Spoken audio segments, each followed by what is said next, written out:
A probation officer could have taken home more than $220,000 casino money without even having to gamble. No one would have gone hungry. No one would not have had new shoes. But no. You see, an armored car dropped the cash right by her on the side of a roadway near New Orleans. Instead of, taking the money, she reported the money that she found. The woman says she was leaving her office when she noticed this, what looked like a huge Ziploc bag, a very big Ziploc bag, clear and, at the top, with bundles of hundreds and twenties in it, just sitting right there by the curb. $250,000. She checked it out, then called the sheriff's office and waited for the deputies to arrive, and the deputies went, "You lady are crazy." Actually, no, they didn't.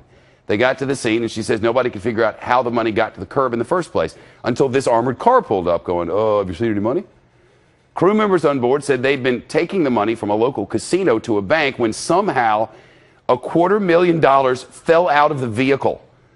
They say that once they noticed it was gone, they drove back to the casino and retraced their steps.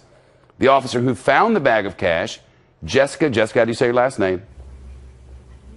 Jessica? Luebke. Jessica Luebke. Yes.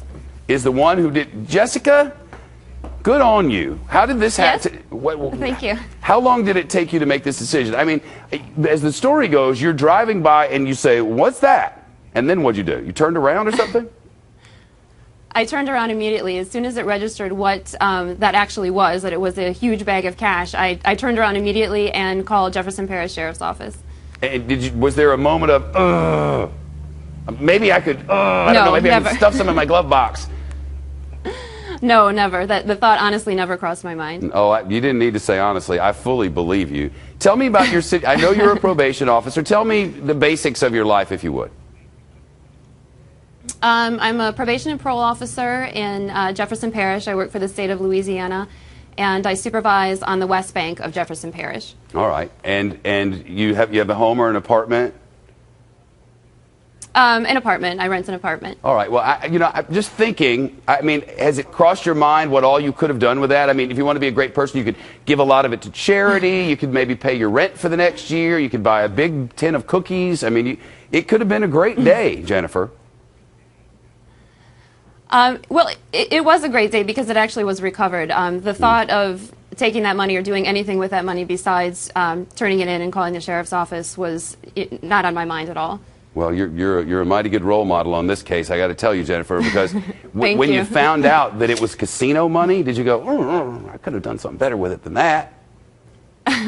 No. No? Never. I don't know. The hospitals have a lot of problems around there, and I mean, there's still recovery from Katrina, whether people want to believe it or not, and all of a sudden there's casinos money lying on the ground over there. Good on you. I don't know how you did it. That it didn't cross your mind is probably a tribute to your parents or whoever brought you up and the way you live your life. It's just yes, definitely. That's really cool. Thank you. Do you think you're going to get a finder's fee? Has anybody mentioned it? I really have. I have no idea. That thought initially never crossed my mind. People have been asking me that quite a bit, but that's really not why I did it. And that thought honestly never really popped into my mind until other people have brought it up to me. I actually believe you. What was the casino? Boomtown. Boomtown owes you a steak dinner or something, or at least a pat on the back.